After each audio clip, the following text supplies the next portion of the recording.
You want to support Roland Martin Unfiltered? Be sure to join our Bring the Funk fan club. Every dollar that you give to us supports our daily digital show. There's only one daily digital show out here that keeps it black and keep it real. As Roland Martin Unfiltered. Support the Roland Martin Unfiltered daily digital show by going to RolandMartinUnfiltered.com.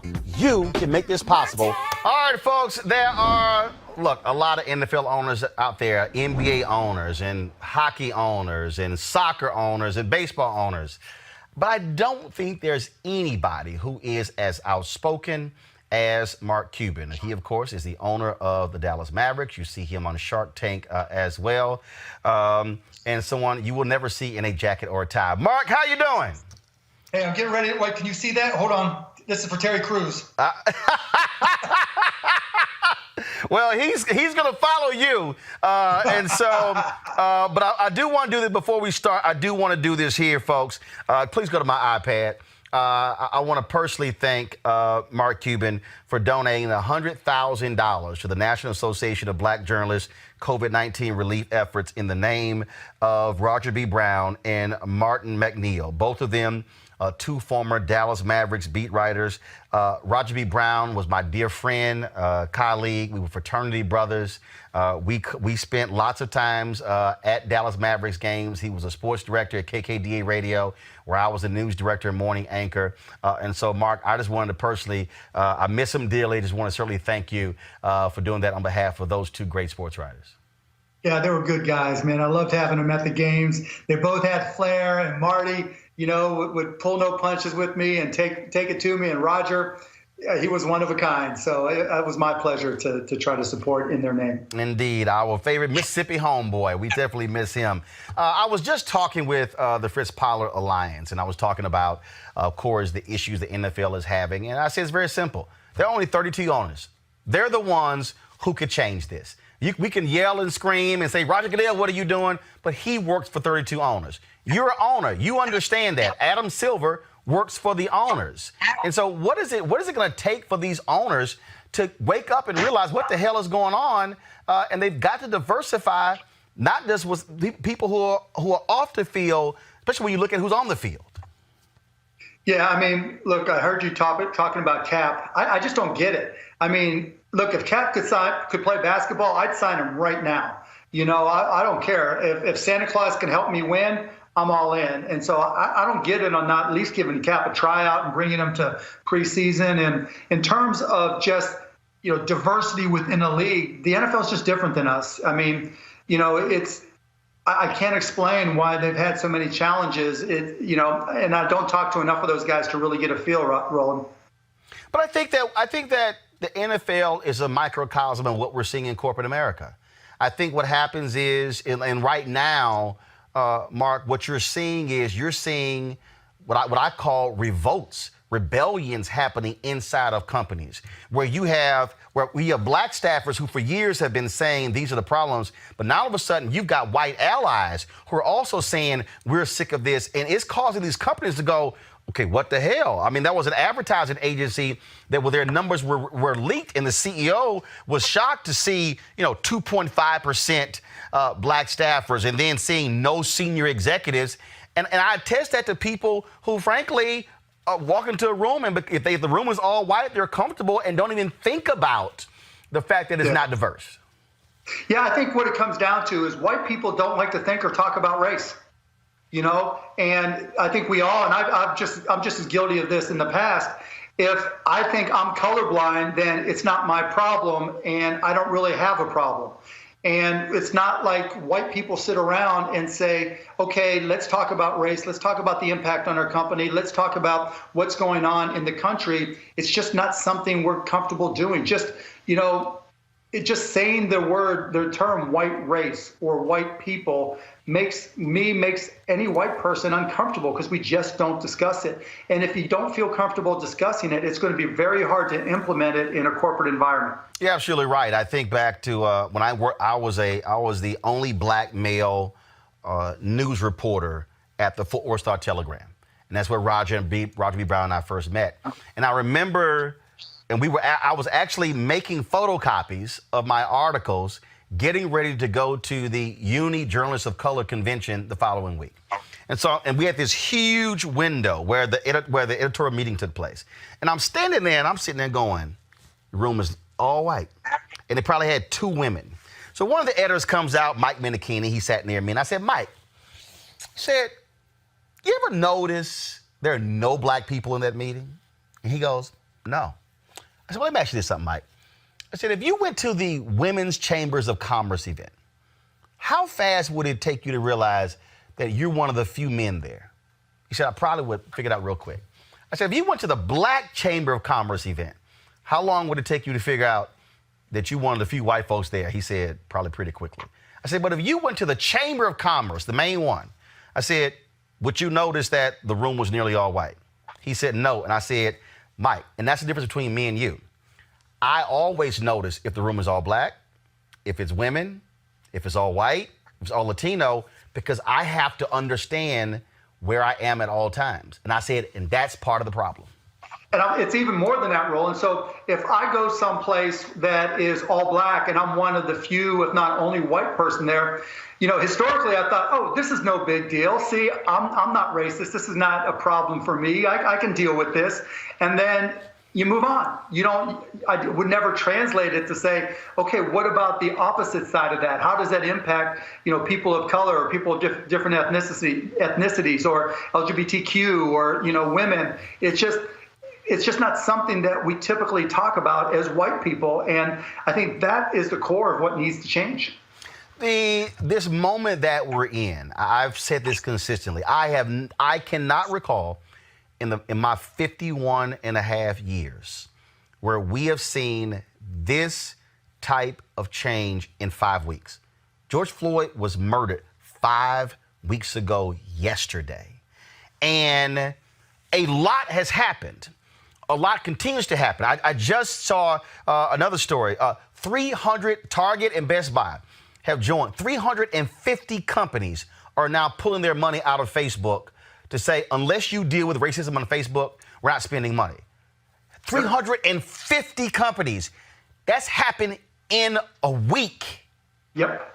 Things move fast. And who I give a lot of credit to is Gen Z. Not even millennials, Gen Z. Because they really have grown up in a world. I mean, and look, the oldest Gen Z person is what, 21, 22 years old? Right. They've grown up in a world where biracial dating is not something to even look twice at. Your age, my age, we still look at that, and we have, at least for me, I have to say, no, that's not a big deal, because where I grew up and the people I grew up around in my neighborhood, that was a big deal. For them, it's not. And in fact, it's even bigger than that because they've grown up on social media and how they present themselves, how they present what they wear, how they present the products and services they buy and use, who their friends are, when they present them on Instagram and TikTok and Snapchat and wherever, that really defines who they are to all their friends. And so if they don't recognize the changes in society, if they're not part of those changes, I mean, they're going to stand out as not being up to speed with their peers. And so I think that's had a lot to do with it. I'm the Vice President Digital for the National Association of Black Journalists. Last year, we met with the senior leadership team at ABC News, and we were talking about their lack of senior executives. And in that conversation, they said that, they had offered jobs to several different people, but none took them. And I said, you probably have a culture problem. And they sort of looked at me and said, no. I said, you probably need to examine your culture. Well, right now, their vice president, head of talent, is on administrative leave because of alleged racial and discriminatory language. You had to deal with this culture issue. You had to confront turning your entire organization upside down. Your former CEO, Tadima Ussery, who I know personally, you had to examine that, and you had to look at yourself.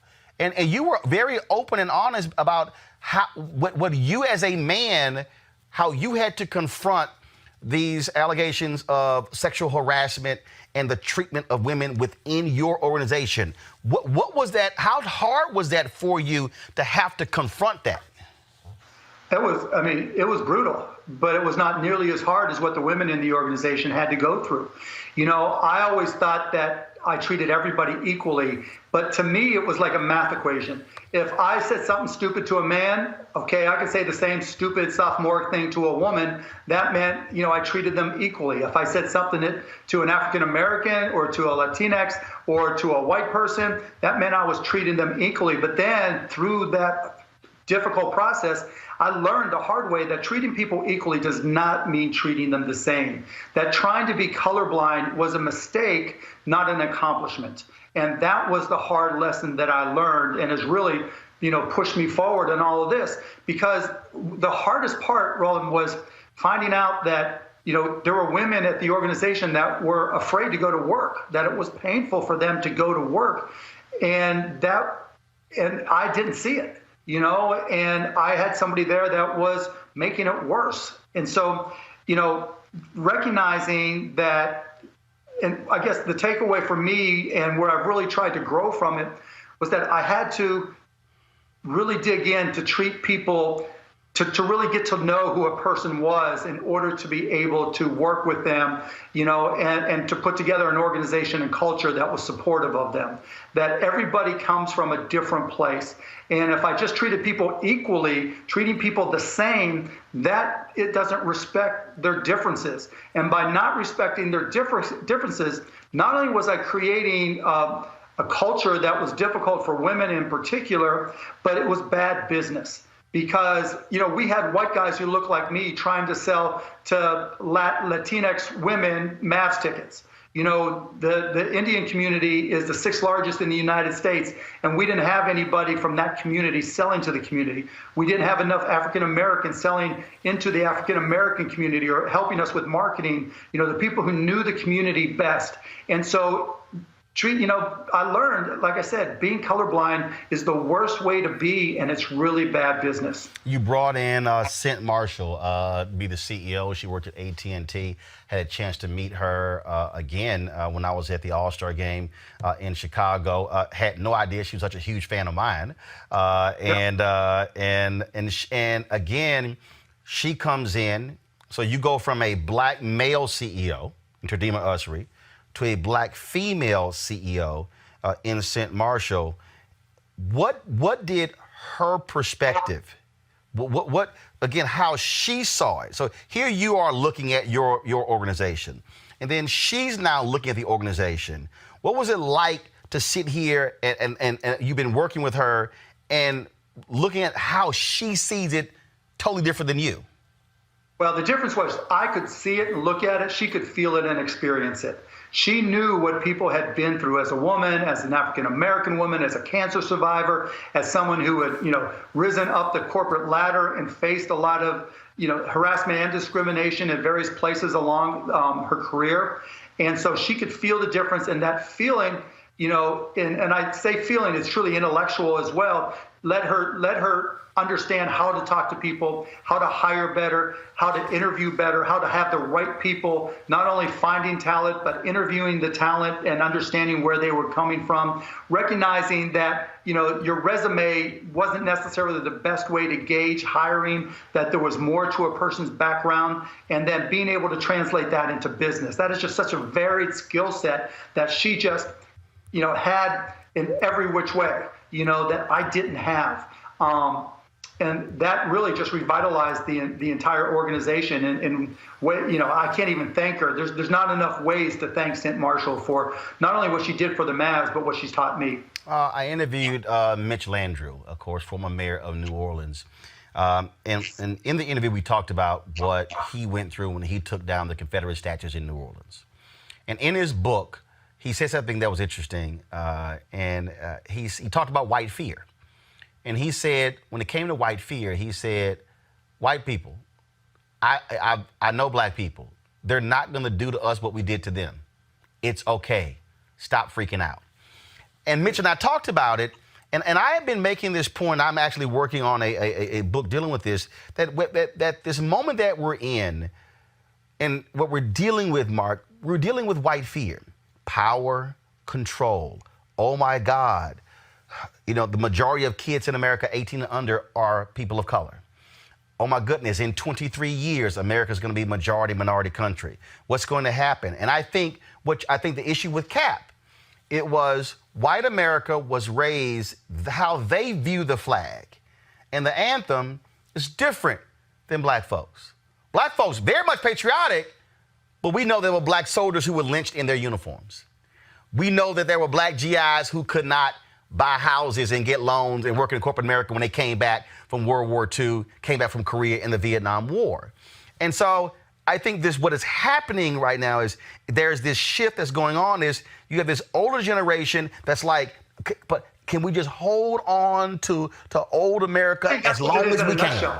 That's it. That's 100% it. They're trying to hold on to the way they like things to be. And that's always been the case, whether it's the 2020s or it's the 2000s or it's the 1970s, 60s, 50s, the oldest generation, they've been through it, they've seen their lives, and they're trying to hold on and don't want to deal with change.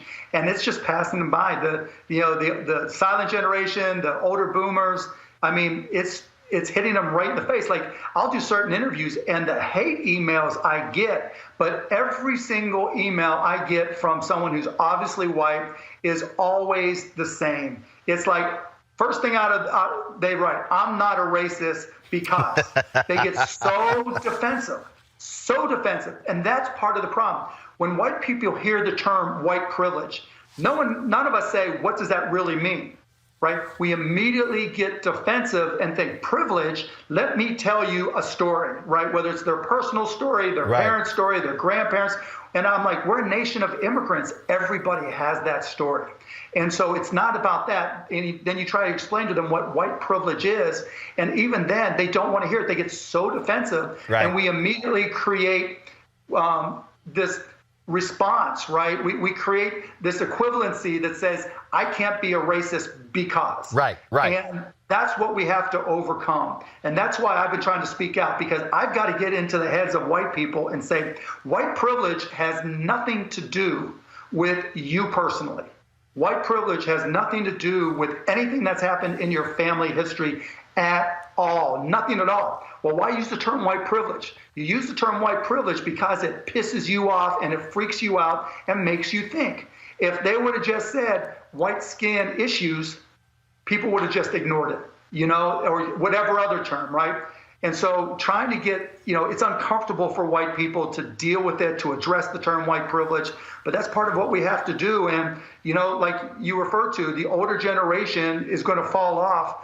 And I really, really believe that the younger generations are just going to laugh at this point in time and look to see how stupid, their parents and grandparents were in dealing with race issues. The only problem that we're seeing, though, when we look at this polling data, the racial views that even younger whites are having, and I keep telling people, Jim Crow had children, and Jim Crow will have grandchildren. And so one of the reasons why I very rarely call someone a racist is because, not that they're not a racist, it's because that, and this happened on TV. I was at CNN for 6 years, and it drove me crazy when we would have these debates, and I would just say, this is just stupid. Because this is what you would say, that's racist. And then the conversation becomes, so, no, it's not. So then it's like, racist, not racist. Racist, not racist. And I'm like, no. The issue, so now that's the debate, as opposed to all that stuff in between. What you said, what you did. And so what I focus on is what you said, what you did. Forget the label. And I'm like, no, what you did was racist. What you said was racist. Now let's talk about that versus racist, not racist, not racist, racist. And then that just takes a debate down a rabbit hole, and then you never deal with actually what happened.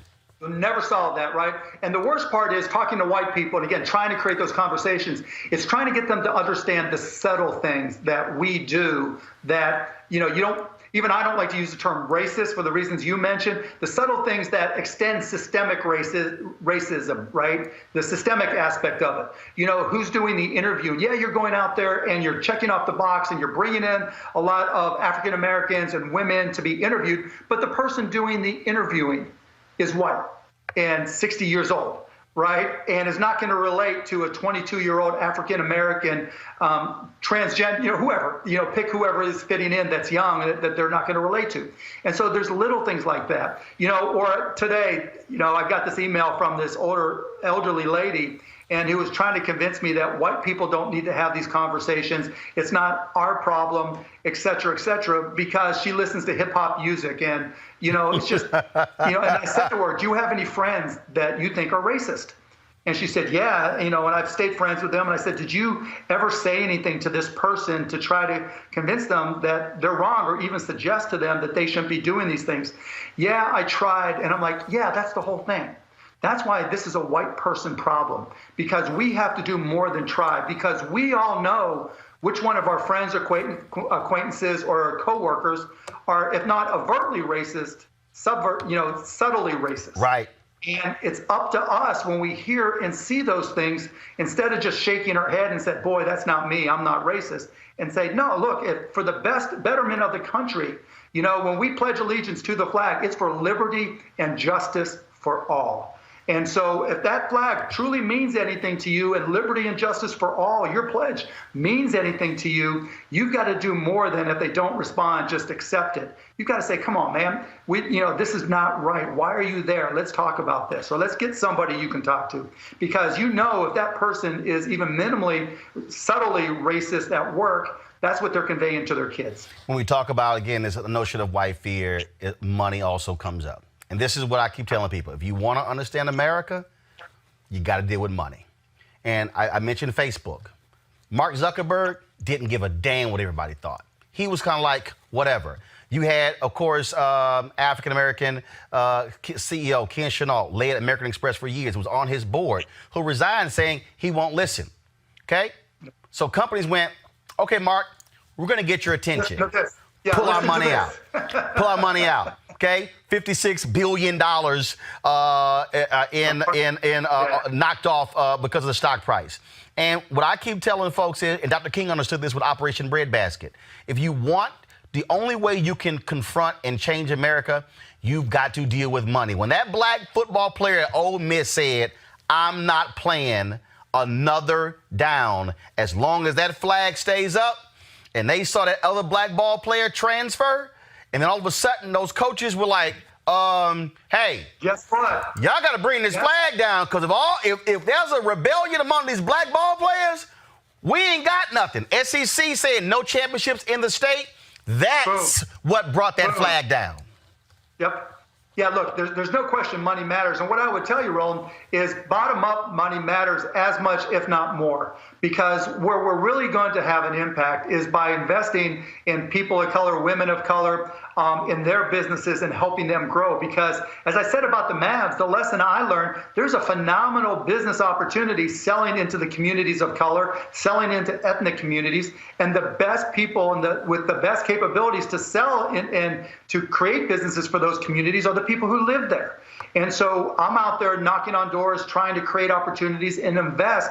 And I've invested over the last couple of years tens of millions of dollars into people of color, and they've done well because as much as the big companies like to think that they're checking the boxes and doing the right thing, you know, all the people who are out there grinding and hustling and starting small, Damon John, my buddy from Shark Tank, calls it the power of broke. They're the ones that are going to create the world-changing businesses. And to me, that's where the greatest money is going to speak the loudest. Look, I've spent 6 years at CNN, 13 years at TV One Cable Network, 11 years on the Tom Joyner Morning Show. And when my TV One show ended, I said, no, I got to launch a digital show. And folks told me, dude, you're nuts. Folks were like, man, but we would love for you to go back to CNN or MSNBC. I was like, no. I said, I did that already. And the fact of the matter is, I wouldn't be in control of the show. And so when we started this. How do you think they felt when we started the whole streaming industry 25 years ago? Right. They were like, you're an idiot. Oh, yeah. Have you ever seen TV? No, and I remember. People were like, real player? Yeah, whatever. And in fact, I was working at the Star Telegram, and they had a thing called Star Text. And I used to go down to their offices, and the reporters were like, Roland, what the hell are you doing? I said, I'm trying to tell y'all that's where we're going. And the thing is, when I launched this here, what my producer, he was like, Roland, do a podcast. I said, nah. He's like, why? I said, because I actually launched the first Black News Source podcast in 2005. And I said, no, I'm telling you, video news show. I said, that's the next thing. And all these people were saying, you're nuts, you're crazy. And look, we bootstrapped it. It was like, hey, I mean, it was like took cuts, lived off of my speeches, and we just been building it. But the whole thing is, now all of a sudden people are going, whoa, you've grown this thing. You're going to hit 600,000 subscribers on YouTube. Y'all now doing 20 million views a month because the audience, I kept saying, ain't nobody doing Black news. The audience is there. But if you super serve the audience, they will respond. And too many of these people are bypassing Black entrepreneurs and Latino entrepreneurs and women entrepreneurs who are going, trust me, we know our audience. But don't think they're not there. You know how much buying power you have too, right? You know, and it's just, look, the pandemic is horrible in so many ways. The civil unrest is great in some ways, but the riot and looting were painful in a lot of ways, as obviously George Floyd and all the deaths have been. But when we look back at 2020, the summer of 2020, we're going to see so many great businesses that were created, so much social change that came out of this. But this is such a unique time to start a business because, like, you know, you mentioned Zuckerberg and Facebook, all the old school legacy businesses, and I'm including Facebook as an old school company that's been around almost 20 years, you know, they're trying to protect their legacy businesses. They're trying to get back to doing it the way it's always been done. There are a lot of people of color, there are a lot of young people, Gen Z, that are out there starting businesses that don't have to protect old parts of their business. You know, they get to disrupt. They get to just walk in and say, this is the way I envision America 2.0 looking and working, and so I'm going to create a business this way. You know, I work with this kid, Ezel Moon, who's doing interviews on Instagram and on YouTube, trying to mentor him to get him going through for this very reason, because there's nobody out there that's doing interviews of young people of color. You know, Black news, you're right on, Roland. There's a whole market there. And, you know, you should probably talk to Ezel because there's a whole market for young oriented news as well, and interviewing young people of color. Ezel Moon, E-Z-E-L Moon on Instagram, and his actual personal one is Resolute King, but he's talented as hell, and there's going to be so many opportunities and so many world-changing companies created out of this pandemic that in 20 years we're going to look back and just say, wow. Final question for you. You have been an extremely vocal critic of Donald Trump. You went on Sean Hannity's show, didn't get many words in with all the nonsense from Sean. But the point we talked about earlier, Donald Trump is appealing He's pushing those racial buttons, and he is appealing to the people who want the America of 1940, 50, 60, and 70, and they do not want this multicultural America that we have right now. Agreed. Yeah, absolutely. And, he can't stop it. It's just the reality. The door is open, and you've got the, majority, minority that are walking through it right now.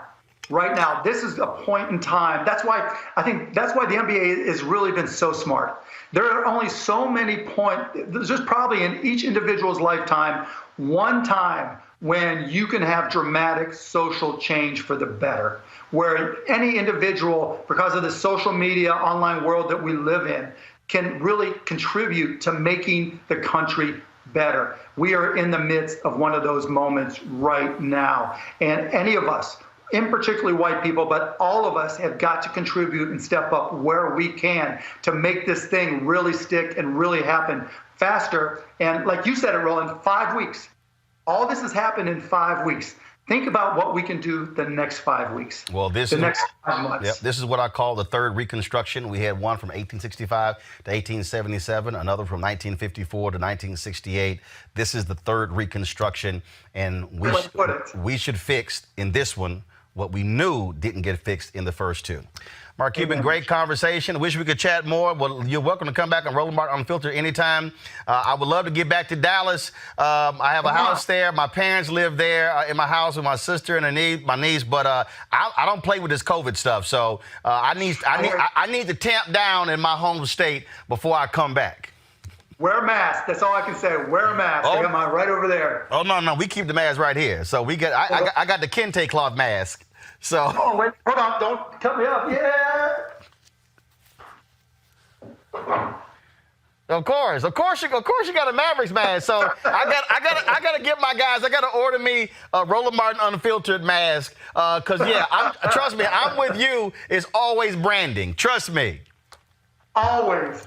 All right, Mark Cuban, we appreciate it. Thanks a lot. Thanks, Roland. I loved it. Thanks for having me. Yes, sir. Appreciate it. All right, folks. Back to that Roland Martin Unfiltered video in just 1 moment.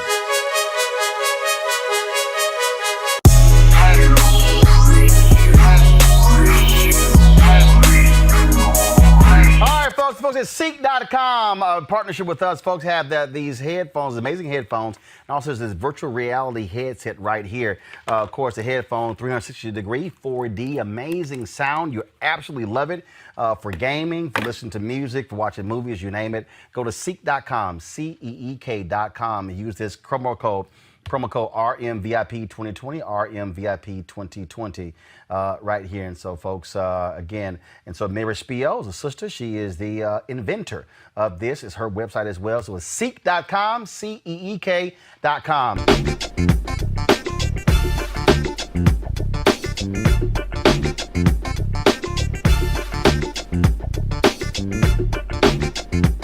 You want to check out Roland Martin Unfiltered?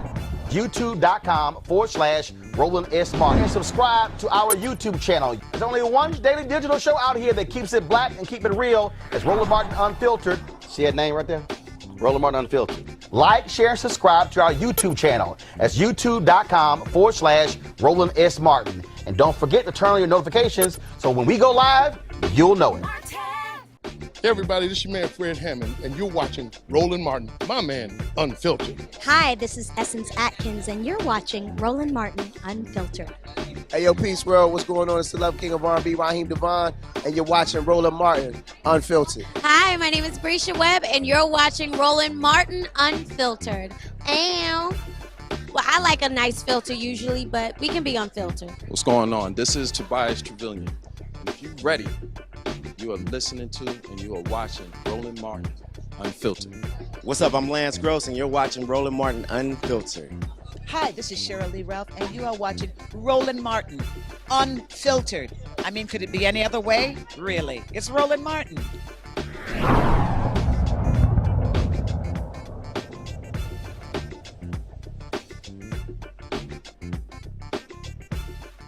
You want to support Roland Martin Unfiltered?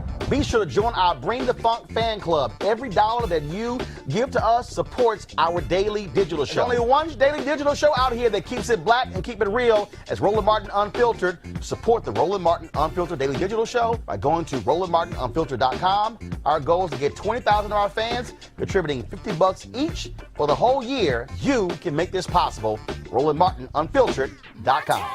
Hey fam, want to check out Roland Martin Unfiltered, the blackest show on all of digital, cable, and broadcast. Check out our audio podcast. There's only one daily digital show out here that keeps it black and keep it real. As Roland Martin Unfiltered. Press play.